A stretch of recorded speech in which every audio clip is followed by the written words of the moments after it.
Why does traditional Shaolin training seem to make the human hand hard enough to break bricks? And why does the exact same training snap bones in people who rush it?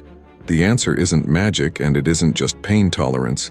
It's a real biological process, and today we're breaking down exactly how it works, and why the 7-day Iron Fist Challenge videos flooding your feed are quietly compressing a 20-year process into a week, which is exactly how people end up in a cast.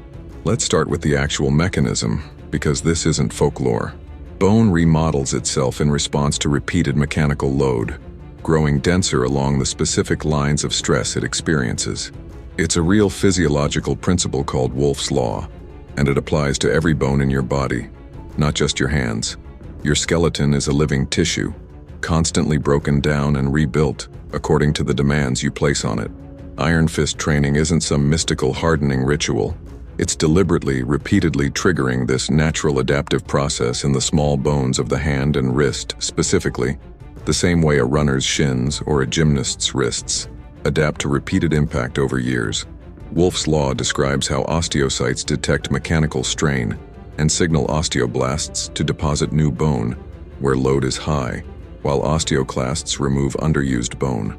Over time, this produces denser cortical bone and better aligned trabeculae exactly along the lines of force.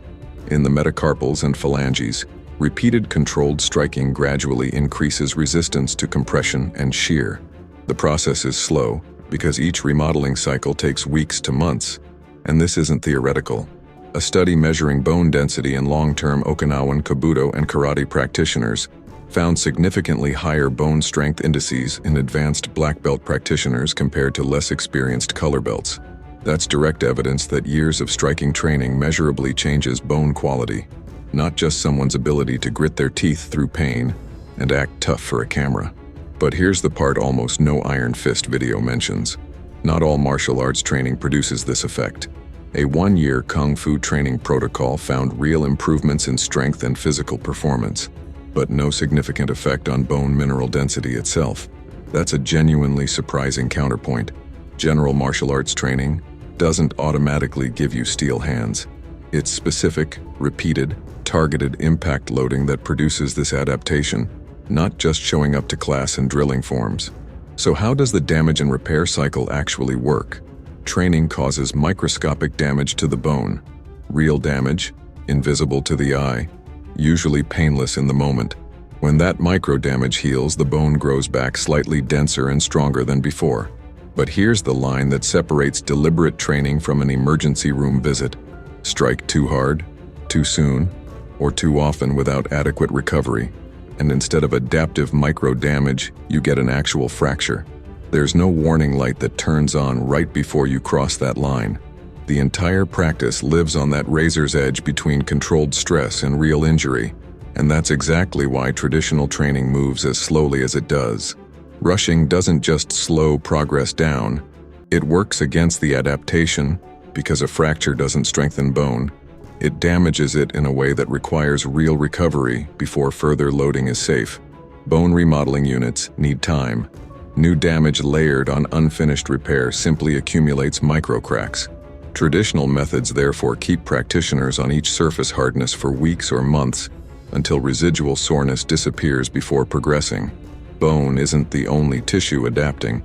Skin thickening is a separate adaptation that develops from repeated conditioning, and it does two jobs at once.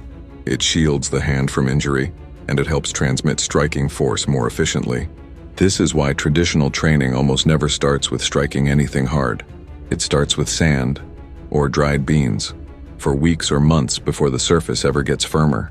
The epidermis responds by increasing keratin and callus thickness over the striking surfaces, reducing splits and distributing impact more evenly. Now here's the risk that almost never makes it into the title of these videos. And honestly, it should. Nerve damage.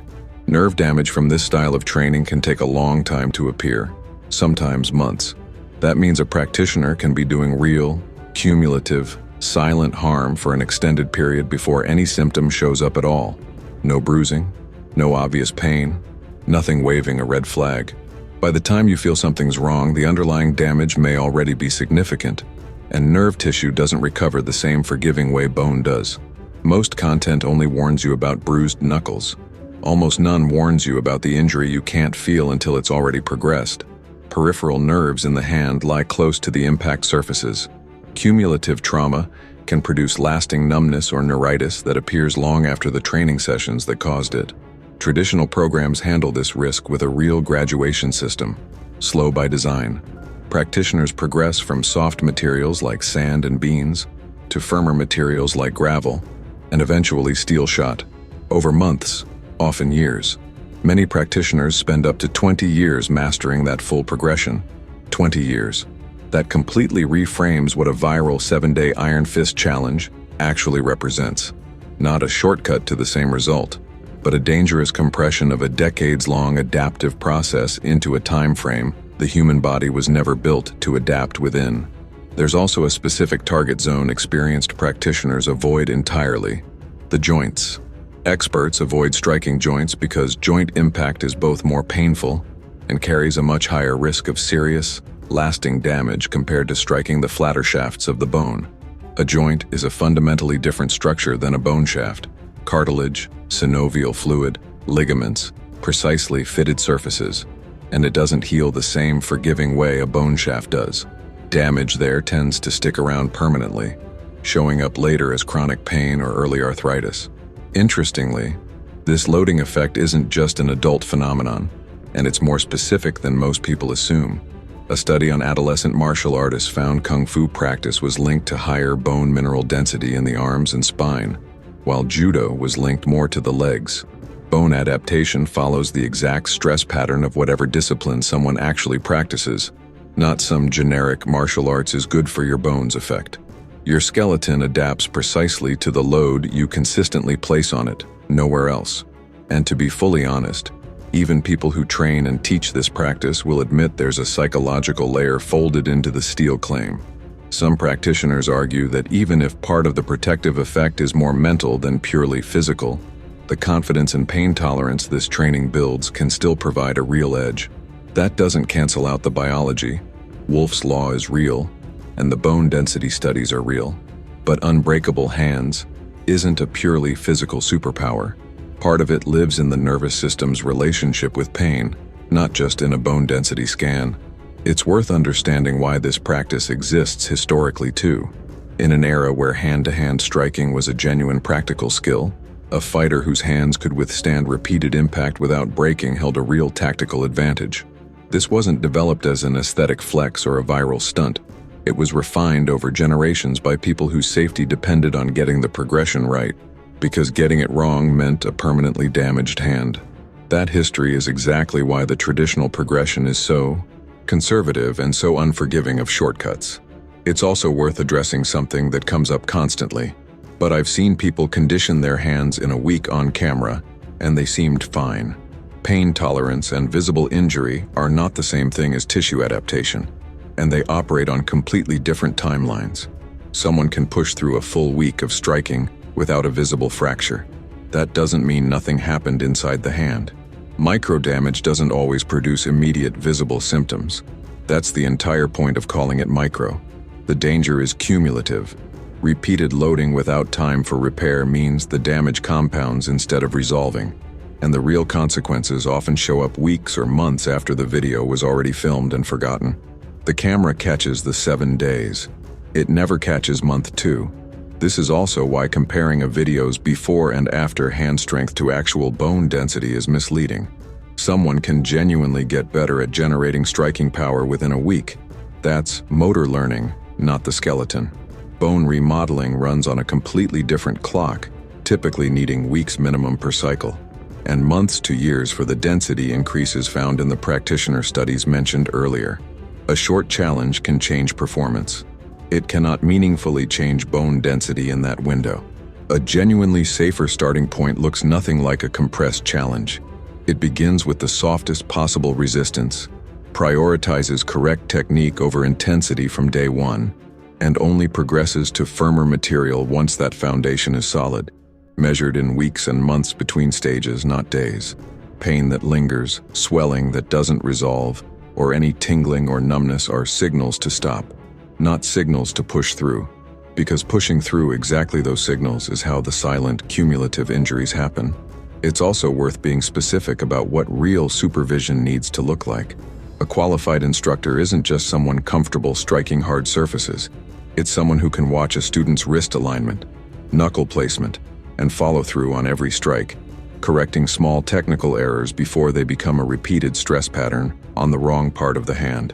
Most serious injuries here don't come from a single dramatic mistake. They come from hundreds of nearly correct strikes, each landing at a slightly wrong angle, slowly loading a joint or nerve pathway that was never meant to absorb that stress in the first place. One more piece of nuance. Not everyone's bones and connective tissue respond to loading at the same rate. Genetics, baseline bone density, age, and nutritional status all influence how efficiently someone's body executes this damage and repair cycle. The same protocol that produces safe adaptation in one practitioner could push another toward injury faster, even with identical technique. That's exactly why traditional teaching relied on an experienced instructor personally observing each student, rather than a single fixed timeline for everyone. Any generic protocol, including anything mentioned here, can only ever be a rough guide. So stepping back, here's honestly where this leaves us. Yes, the human body can genuinely adapt bone and skin to withstand repeated striking impact. That's documented, measurable physiology, not folklore.